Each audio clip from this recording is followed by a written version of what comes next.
আরে দাঁড়ান দাঁড়ান দাঁড়ান, যাচ্ছেন কোথায়? আরে আরে দেখে যান কি কি রান্না। হ্যাঁ, নমস্কার।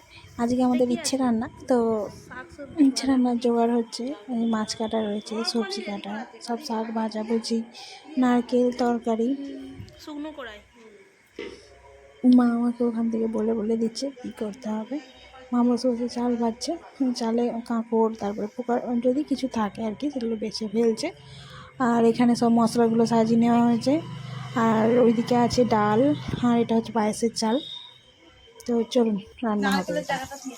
দেখুন মাছ ভাজা হচ্ছে, কুমড়ো আলুর তরকারি হবে, 9 রকমের ভাজা, টক, মাছের ঝাল। এই যে আমি বসে বসে মাছগুলো ভাজছি, এবার মাছটা আর তুলে মা নিয়ে ওইদিকে পায়েস দেখো। করছে। রান্না তো অনেক রাত পর্যন্ত চলবে। দেখুন তারপরের দিনে, এটা তার পরের দিনে পান্তা খাওয়া হচ্ছে। দাও। আমাদের এটা হচ্ছে ষষ্ঠী রান্না। হ্যাঁ, এরপরে আছে এই বিশ্বকর্মা অতটা পুজোর দিলে দিন কেন? পুরো রান্না। তো কাদের কাদের এই রান্নাটা আছে অবশ্যই কমেন্ট করে জানাবেন। টাটা।